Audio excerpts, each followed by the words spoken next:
Let's go to arson. How many of these fires do you think might be responsible for people setting them, homelessness and arson related? We, as an industry, I think we do pretty well knowing that conditions have been hot and dry. We've been putting out the signage. We've been doing radio announcements. We literally, in San Bernardino, we fly our helicopters over the homeless areas and announce to them when danger is going to occur. At the end of the day, unfortunately, a lot of the fire service is in business because people tend to do unsmart things. They're negligent. There are several fires that are caused each year in our jurisdiction, other jurisdictions, by homelessness. There's a wide variety of why the homelessness have fires. And in the case of this January, it's just simply cold and they have warming fires, or they may be cooking food or cooking other things. They are using it to sometimes make money. If theft, for instance, if they're stealing copper wires, they'll strip the coverings of the copper wires. All of these fires have the chance of getting out of control. But we also have citizens doing things like this. Unfortunately, a couple of fires I've been on, more than once, have been citizens that have been outside welding on days that have fire dangers, and that just a little spark gets into a brush. Next thing you know, you have a large fire. So this is a problem. If I were to give you a percentile, I would say that over half of our wildfires that we respond to are human caused by negligence. Maybe about 25% could be attributed to some sort of homelessness activity.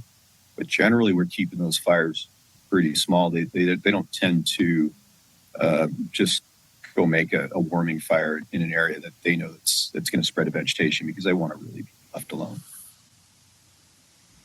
So Dan, just in closing here, what can people do to help this tragedy here? About 30 seconds, please. Thank you. I think you can always donate to United Way and Red Cross. At these points, we have people that want to volunteer and help. Look to those organizations. Typically, the fire agencies will be inundated by people wanting to help out.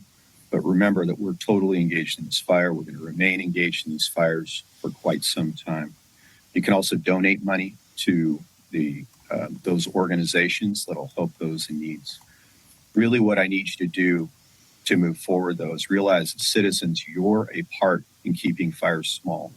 We need you to work with your local fire authorities. Please go to their websites. Look at what fire safety looks like in your particular area. Almost 80% of Californians live in a wildland-urban interface. Mm-hmm. That's a huge percentage of our population.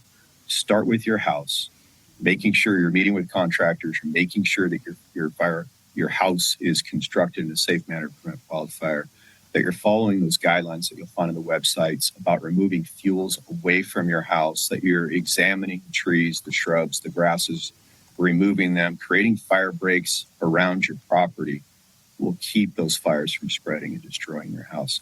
My heart goes out to the LA City and LA County firefighters that are working so hard, and the citizens that have lost their houses. Charlie, thank you for highlighting these issues and having me as a guest.